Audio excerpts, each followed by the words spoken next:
Ni kalau korang straight, belok kiri, terus sampai TC, Teluk Cempedak. Ni kalau korang straight sampai sekolah.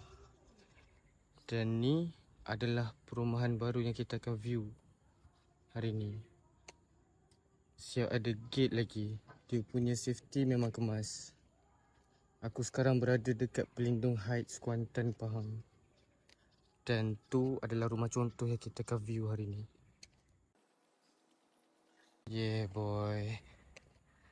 Selamat datang ke episod 5 view rumah baru di Pelindung Heights, Kuantan, Pahang. Jom kita masuk tengok barang apa yang korang akan dapat kalau korang beli rumah ni. Ni dia punya porch. Agak luas, ada extra land. Rumah contohnya dia letak meja kat luar ni untuk lepak ke, untuk apa ke. Tapi yang bestnya pasal rumah ni, jom kita masuk dalam, aku tunjuk kat korang. Yang bestnya pasal rumah ni, korang masuk-masuk je terus ada pintu ajaib.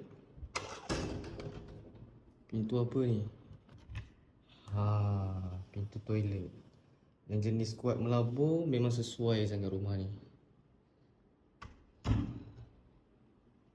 Ya, ni dia punya keadaan ruang tamu.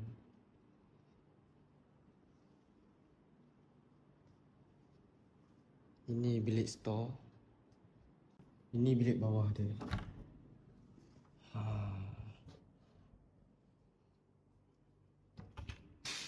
Ada bilik air juga.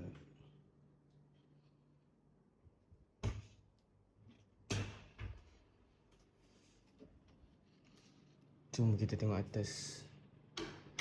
Berapa bilik ada kat atas.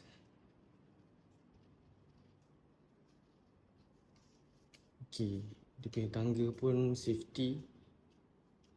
Budak-budak pun tak ada masalah. Ni ruang atas dia.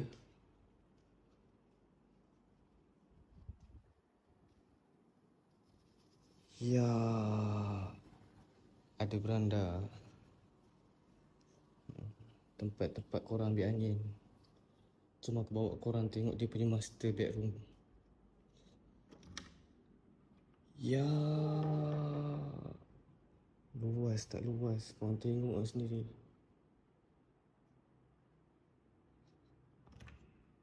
Ada bilik air juga. Besar sikit master bedroom ni bilik air. Macam biasa lah, barang-barang dalam toilet semua free.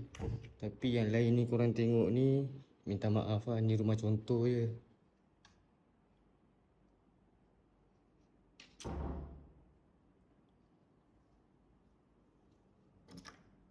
Nah, ada bilik air juga. Macam biasa lah, semua dalam bilik air ni semua free kan.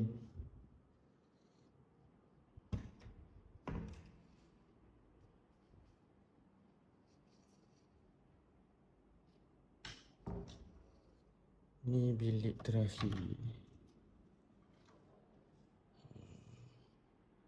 Ada toilet juga.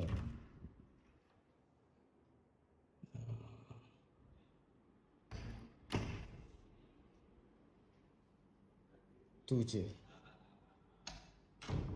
So rumah ni ada 4 bilik, 5 bilik air. Double storey semi-D dekat Pelindung Heights. Luasan tanah dia dalam sekitar 3,111 square feet. Dia build up sekitar 2,407 square feet. So tu saja untuk hari ni. Harga dia, nilai dia dekat dengan Teluk Cempedak. Nilai dia sekitar above million. So korang yang agak berduit sangat dialu-alu kan untuk beli rumah ni. Sama ada korang nak invest buat Airbnb atau korang nak duduk kan. So tu saja untuk hari ni. Jangan lupa like, follow, komen dan share untuk video seterusnya. I'll see you guys in the next video.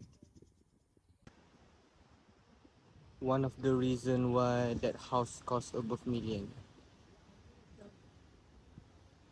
Sebab suasana be.